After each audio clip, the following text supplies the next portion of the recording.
শহরের উপরে এইভাবে দিনে দুপুরে ঘরে ঢুকে যে চুরি করে নিয়ে যায়, এটা তো দিনের বেলা চুরি হয়েছে। সকালবেলা আমি মর্নিং ওয়াক করতে, সকালকে আমরা ঘরে দরজা খুলবো না? আমি চাই যাতে প্রশাসন আমাদের সুষ্ঠু তদন্ত করে দীর্ঘদিন ধরে কৈলাসহর চুরি হচ্ছে। এবার রাত নয়, দিনের বেলায়ও নিরাপত্তাহীনতায় ভুগছেন কৈলাসহর শহর এলাকার মানুষ। শহরের প্রাণকেন্দ্রে রাত কিংবা দিন চুরের চুরিকাণ্ডে আঁতুড়ঘরে পরিণত হয়েছে কৈলাসহর।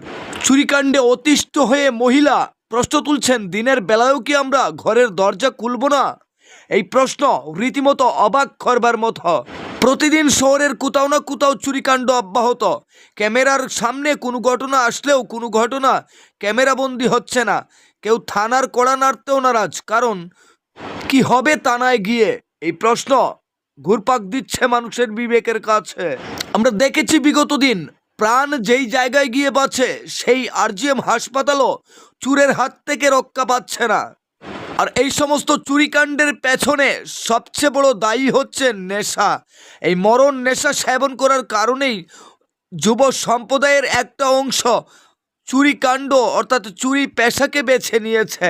এবার প্রশ্ন হচ্ছে, যারা নেশা সামগ্রী বিক্রি করে সবকিছু জানে পুলিশ, তাদের কাছে তথ্য আছে কি? তথ্য নেই পুলিশের কাছে। নেশা যারা বিক্রি করে তাদেরকে কেন পাকড়াও করছে না? তবে কি তাদের সাথে দফারফা চলছে পুলিশের? এই প্রশ্ন উঠছে কিন্তু শহরের বিভিন্ন বিবেকবান মানুষের মুখ থেকে। এবার আসা যাক মূল ঘটনায়। শহরের গোবিন্দপুর এলাকায় এক মহিলার বাড়িতে ঢুকে দিনের বেলায় হাত সাফাই করলো চোরের দল।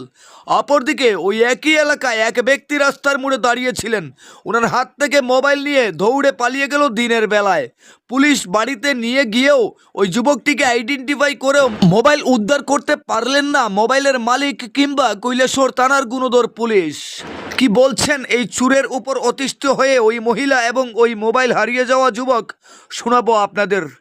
ব্যুরো রিপোর্ট, লাল শক্তি নিউজ। গেটের গ্রিলও খুলে ওরা ফাঁকে ঢুকে এগুলো নিয়ে গেছে। আমি তখন জানি না। একটু পরে আমার ছেলে 8টার সময়, ছেলে আর বাবা এইদিকে রুমে ঘুমানো, তো সে উঠে বললো, মা আমার মোবাইলটা কোথায়, আমার মোবাইলটা কোথায়, আমার মোবাইলটা। উঠে দেখে মোবাইলও নেই, চার্জারও নেই, টাকাও নেই। কোন এলাকা আপনার বাড়ি? গোবিন্দপুর। শাস্তি চাই ওদেরকে, ধরা হোক। শহরের উপরে এইভাবে দিনে দুপুরে ঘরে ঢুকে যে চুরি করে নিয়ে যায়, এটা তো দিনের বেলা চুরি হয়েছে। সকালবেলা আমি মর্নিং ওয়াক করতে, সকালকে আমরা ঘরে দরজা খুলবো না? আপনার নামটা? আমার নাম সুভাষ সিনহা, আমি রিটায়ার্ড পিআই। সকাল আমি বাজারে আসি, বাজারে আসার পর এদিকে কলেজ রুট দিয়ে আমি এখানে ওই আশ্রম স্কুলের সামনে এখানে দাঁড়িয়েছিলাম।